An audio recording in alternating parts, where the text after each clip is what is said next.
और पूरे राज्य भर से चयनित मुख्य जनप्रतिनिधियों का ग्राम संसद रांची के प्राइवेट होटल में किया गया, जहां पर ग्राम संसद में ग्रामीणों के विकास और परिवर्तन के बारे में चर्चा की गई। राज्य के वित्त मंत्री राधाकृष्ण किशोर और ग्रामीण विकास मंत्री दीपिका पांडे सिंह भी इस दौरान मौजूद रही और उसी पर बनी एक रिपोर्ट देखिए। ग्रामीण विकास को नई दिशा देने के उद्देश्य से राजधानी रांची में ग्राम संसद झारखंड चैप्टर कॉन्क्लेव 2025 का आयोजन किया गया। इसका मुख्य उद्देश्य नीति निर्माण में जमीनी स्तर पर लोगों की भागीदारी को बढ़ाना और योजनाओं की पहुंच को गांव के अंतिम व्यक्ति तक प्रभावी ढंग से सुनिश्चित करना था। इसके अलावा ग्रास रूट डेमोक्रेसी को भी स्ट्रॉन्ग करना भी रहा।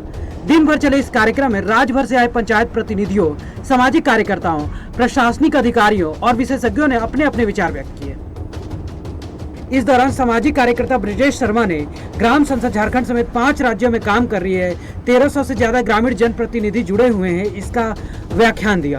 ग्राम संसद अभी बेसिकली जो है बिहार, राजस्थान, महाराष्ट्र और उत्तर प्रदेश में काम कर रही है। लगभग 1300 से ज़्यादा सरपंचेज हमारे साथ जुड़े हुए हैं जो हमारे साथ मिल के काम कर रहे हैं।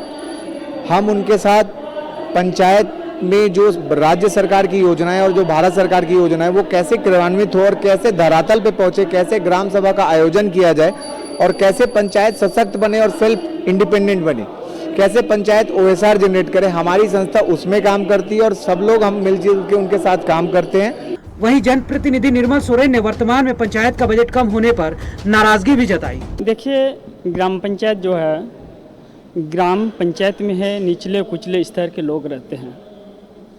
पंचायत जो है आपके रीढ़ की हड्डी है।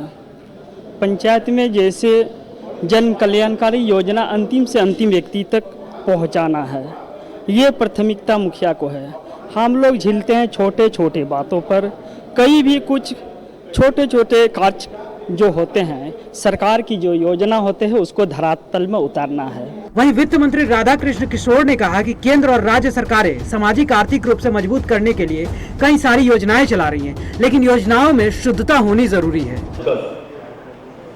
आप जिस तरह लोगों को मानसिक रूप से, बौद्धिक रूप से जागृत करने का काम कर रहे हैं, अच्छी बात, लेकिन एक थर्ड पार्टी के रूप में आप काम करिए और ये देखिए कि गांव में राज्य सरकार और केंद्र सरकार की जो भी योजनाएं चल रही है लोगों को सुदृढ़ बनाने में, वो ठीक से चल रही है क्या नहीं चल रही है। अगर आप निगरानी रख लें तो बहुत सारी बातें वहीं मजबूत हो जाएगी। वहीं ग्रामीण विकास मंत्री दीपिका पांडे सिंह ने कहा कि ग्रामीण जनप्रतिनिधियों से मुलाकात होते रहती है, उनकी मांगों को सरकार विचार कर रही है।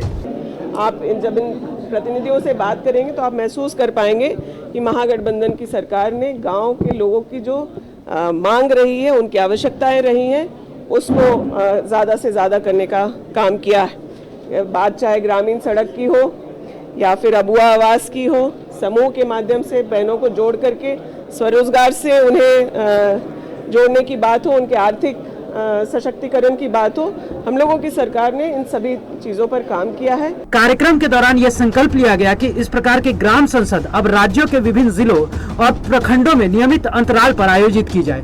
सरकार सभी जगहों तक नहीं पहुंच पाती है, इसलिए पंचायत प्रतिनिधियों की लोकतंत्र में भागीदारी बहुत महत्वपूर्ण और जरूरी हो जाती है। इस कार्यक्रम के तहत यही संदेश देने की कोशिश की गई। संवाददाता चित्रंजन की रिपोर्ट।